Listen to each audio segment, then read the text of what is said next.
చెప్పడం ద్వారా ఆయన ఆ పేరు జపించడం ద్వారా ఆయన ఆశిస్తుంది ఏంటంటే చంద్రబాబుతో ఎవరు కలిస్తే లాస్ట్ టైం అసలు 2015లో కాంగ్రెస్ పార్టీ పేరు కంటే ఎక్కువ చంద్రబాబు పేరు యూజ్ చేసుకున్నారు. చంద్రబాబు వచ్చేస్తున్నాడు అయిపోయింది, మళ్ళా తెలంగాణలో ఆంధ్ర పాలన వస్తుందని చెప్పి చేసినట్టు సేమ్ ఇప్పుడు బీజేపీని కొట్టాలంటే ఎన్డీఏలో ఉన్నారు. ఎన్డీఏలో ఉన్నప్పుడు ఇక్కడ తెలంగాణలో కూడా సీట్లు ఇవ్వక తప్పదు. రేపు జీహెచ్ఎంసీ ఎన్నికల్లో కూడా 4 సీట్లు పొత్తు కేవలం తెలంగాణకే పరిమితం అని చెప్పలేరు కదా.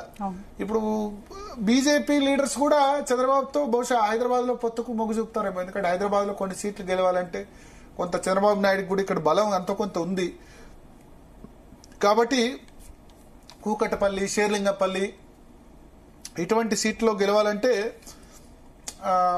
బహుశా అవసరం ఉంటుందని బీజేపీ నేతలు కూడా భావించవచ్చు. అందుకని స్ట్రాటజిక్ గా కేసీఆర్ చంద్రబాబు నాయుడు పేరును పదే పదే వల్లేస్తున్నారు. సో ఆయన నోటి నుంచి మాట్లాడే ప్రతి మాట వెనక స్ట్రాటజీతో మాట్లాడేది ఎవరంటే కేసీఆర్.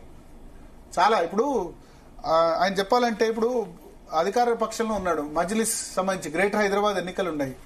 ఏమని చెప్పాడు, మాకు ఎవరితో మా మజ్లిస్ మా మిత్రపక్షమే అని అనౌన్స్ చేశాడు. ముస్లిం ఓటు కావాలి కాబట్టి మజ్లిస్ మా మిత్రపక్షం అని చెప్పి, మిత్రపక్షం అంటే కలిసి పోటీ చేయాలి కదా. కానీ ఎప్పుడు టీఆర్ఎస్ మజ్లిస్ పోటీ చేయవు. వాళ్ళ 7 సీట్లో మళ్ళీ టీఆర్ఎస్ క్యాండిడేట్లు పోటీ చేస్తారు. మజ్లిస్ గెలిచే 7 సీట్లో హిందూ క్యాండిడేట్ పెడతారు, పెట్టి బీజేపీ ఓట్లు జీలుస్తారు, మజ్లిస్ గెలిచేటట్టు చేస్తారు. మళ్ళీ ఈ 7 సీట్లు ఒక రాజధాని నగర్ 8 సీట్లు తప్ప మజ్లిస్ ఎక్కడ కంటెస్ట్ చేయదు. సో అటువంటి మజ్లిస్ మా మిత్రపక్షం అని బహిరంగంగానే కేసీఆర్ అనౌన్స్ చేస్తారు. సో ఆయన నోటి నుంచి ఏదైనా మాట వచ్చిందంటే అది ఖచ్చితంగా స్ట్రాటజీ. ఇప్పుడు ఆయన చంద్రబాబు పేరును ఉచ్చరించేది బీజేపీని వ్యతిరేకించేందుకు. పెద్ద ఇక్కడ చంద్రబాబుకి ఇక్కడ తెలంగాణలో ఏదో ఓట్లు పడతాయి. నిజంగా చంద్రబాబు ఎంత ప్రయత్నం చేసినా ఇప్పుడు తెలంగాణలో పార్టీ రివైవ్ అవుతుందా?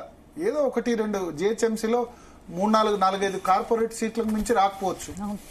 అసెంబ్లీ సీట్లో కూడా కూకట్పల్లి, షేర్లింగంపల్లి ఇక్కడ అది ఒక్క తెలుగుదేశం బలం సరిపోదు. మళ్ళీ బీజేపీతోనో వాళ్ళతో పొత్తు పెట్టుకుంటే సరిపోదు తప్ప అంత సొంత బలం టీడీపీ గంట ఉంటే గనక మొన్న 2023 అసెంబ్లీ ఎన్నికలు టీడీపీ ఎందుకంటే చేయలేదు? కాసాని జ్ఞానేశ్వరం రాష్ట్ర అధ్యక్షుడిగా నియమించి ఆ సమయంలో చంద్రబాబు అరెస్ట్ అయ్యి జైల్లో ఉన్నప్పుడు ఎందుకు పోటీ చేయలేదు? సింపతి ఉంటే గనక ఒక్క కమ్మ సామాజిక వర్గం ఓట్లు సరిపోవు కదా.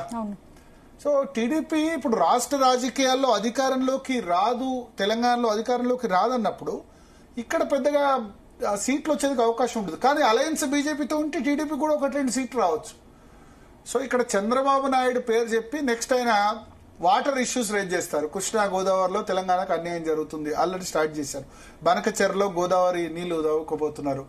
చంద్రబాబు నాయుడు దానికి ఆల్రెడీ కౌంటర్ ఇచ్చారు. కాళేశ్వరం ప్రాజెక్టు కట్టుకున్నప్పుడు నేను ఆబ్జెక్షన్ చెప్పానా అని ఆయన చెప్తున్నారు. సో అల్టిమేట్ గా ఇప్పుడు సెంటిమెంట్, తెలంగాణ సెంటిమెంట్ అస్త్రం మరొకసారి రగిల్చాలి. ఇది కేసీఆర్ కు సంబంధించిన స్ట్రాటజీ. ఆయన తిడితేనే తెలంగాణ సెంటిమెంట్ రగులుతుంది.